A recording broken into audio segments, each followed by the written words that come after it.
Many of you ask about my postpartum recovery, what it feels like, what it looks like while being on the carnivore diet, and guess what? In today's video, I'll tell you all about it. Welcome back to my channel.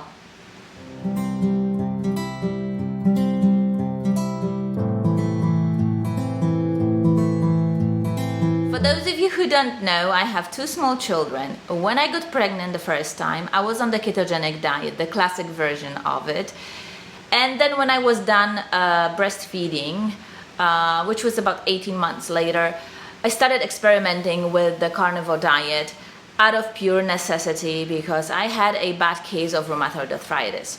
To my surprise, rheumatoid arthritis got reversed really quickly, but there were so many other benefits. I got pregnant the second time really quickly as well. I had a very easy pregnancy, a really great delivery, and now we arrived at the postpartum period, and there are two major differences between my first postpartum and the postpartum as a carnivore.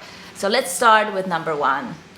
The major difference and an improvement is that I don't have baby brain. Let me tell you this, it was pretty bad after my first son. I would forget everything that I needed for the day. I would walk out for a walk without the keys, without the diaper bag, without the bottle, you name it, I forgot it. But what was the most frustrating was this forgetting of basic everyday use words. Especially if I needed my husband to help me with something or get something to me quickly, I would just forget the name. I just couldn't complete the sentence. It was so frustrating, and it went on for 3 or 4 months. This time, none of this is happening. Yes, there are days where I am more fatigued after my son wakes up more than one time during the night, so I just feel more sluggish and tired, but that's about it. I can only imagine that if I had that baby brain, I wouldn't be probably able to record these videos because I wouldn't be able to complete sentences. Let's talk about my mood. It is very even and stable. And even though I'm going through a lot of hormonal changes, especially day 4 postpartum, it was like a 180-degree swap where I felt that I just abandoned the state of being pregnant and all those hormones that you just so saturated with during pregnancy. They're just left all at once within few hours. Normally that would give me a really bad mood. I just felt a hormonal shift, but it didn't affect me. More importantly, it didn't affect me for more than that particular day. And the next day, I was generally feeling good, stable, and happy. Like I was in a very content state of mind. When I was postpartum with my first son, I had those ups and downs, and I was going through the placenta pills really quickly. This time, there is a full jar of placenta pills, and I don't take them because, for one, I have so much milk that I don't need anymore. And I don't need it for my mood swings. Baby blues are simply not there. Let's talk about fatigue because it is inevitable if you have a newborn, especially if you are committed to breastfeeding. You have to wake up and nurse your baby, especially in this first 6 weeks of the newborn's life, to make sure you have a good milk supply. So nobody can do it for you. With my first son, even though he was a good sleeper, I would wake up once or twice a night, and I was so exhausted during the day, and it was affecting my mood. And worse yet, I wasn't able to take a nap. I just could not sleep during the day. When they say sleep when your baby sleeps, wasn't possible at all. So I had this persistent feeling of being tired for the first few months, and I had this feeling of burning in my eyes. It did not matter what herbal remedies I took, how much coffee I drank, which I drank a lot back then, it just wouldn't go away. I was feeling tired and fatigued, kind of sleep deprived. With my second son, he's a very good sleeper. He only wakes up to nurse. I don't have to rock him back to sleep. I don't have to spend 45 minutes trying to get him back to sleep. He will nurse and he will go right back to sleep. That is it. Sometimes I don't even have to change the diaper because it isn't full. So he is a really good sleeper. He figured out the day-night cycle really quickly. So currently he'll wake up around 1 or 2 a.m. and then around 6 a.m. And when he wakes up at 6 a.m. I will nurse him, he'll go back to sleep, and I start with my day before everyone else wakes up, which is phenomenal. And then I go about my day and I am not tired. Most importantly, I don't have that burning sensation in my eyes. I really like it. And this time, if I need to take a nap, I can take easily 30 to 45 minute nap. My body wakes up on its own. I don't have to set the alarm. It is really refreshing. But there are days that I'm rested enough, I don't need to take a nap. And so yeah, the fatigue that I have is minimal.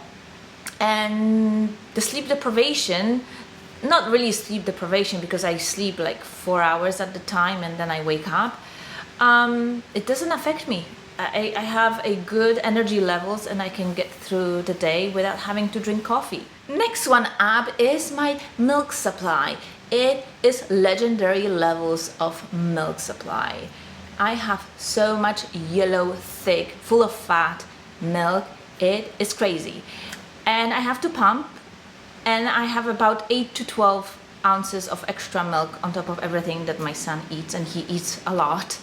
And yeah, I was considering to donate it, but then it occurred to me that I can give it to my eldest son, and I give him about 5 to 6 ounces twice a day, and he absolutely loves it. So I'm feeding at the moment both of my sons, and both of them love it. And one other thing that is really interesting, when I was postpartum with my first son, I started going on a diet so that I can lose the baby weight, and I noticed a dip in my milk supply, so I had to make up with all kind of herbal teas, the milk boosting teas and supplements and so on. This time I started doing intermittent fasting and restricting calories just a little bit. No change into my milk supply, it's just very, very steady, same levels. And like I said earlier, I don't even have to take the placenta pills to keep it going. So it is quite amazing. Some people will say that is due to being the next pregnancy, that you have more the second time. Maybe this is true, but I have a lot more than the first time. And I have to say it has to be due to diet. And last but not least, let's talk about loose skin on the belly, because this happens to just about every woman that is pregnant. And when I had my first son, I had a lot of loose skin. No stretch marks, but a lot of loose skin that when I bent, it was like rolls of it. And over the course of few months, it improved a lot. And then when I was done with breastfeeding, I went on a few water fasts throughout the year. It was about 5 or 6 of them, and I would fast for 5 to 10 days. Then I figured that the 5-day fast was the best. 10-day fast was really challenging, so I wouldn't want to do that again. But that took care of my loose skin on the belly, just body ate it pretty much. This time I have a lot less loose skin. However, I do have a lot more subcutaneous fat, so maybe that is the reason why the skin feels a lot less loose and feels more plump and healthy. No stretch marks either. So I am currently 5 weeks postpartum, so I will start exercising about few months down the road. I don't want to go after my stomach muscles too early, because it isn't really healthy to go through 9 months of stretching of these muscles and then start crunching right away for having that nice and fit look. Alright, so these are all the differences I observed being carnivore versus non-carnivore. And I really got on the carnivore diet just to get rid of rheumatoid arthritis, but I got a lot more than what I bargained for. This diet changed my life just in about every aspect of it. I mean, my fertility improved, my sleep improved, my pregnancy was wonderful. Delivery was a super natural delivery, and now I'm in the postpartum phase, which is, to be honest, enjoyable. I really have no baby blues to speak of. Alright, share this video with anybody that have already struggled with postpartum or milk supply. They can really improve it. I will make a separate video about how to have a nice milk supply. If you haven't yet, subscribe, hit that notification bell, and I will see you in my next video. Bye!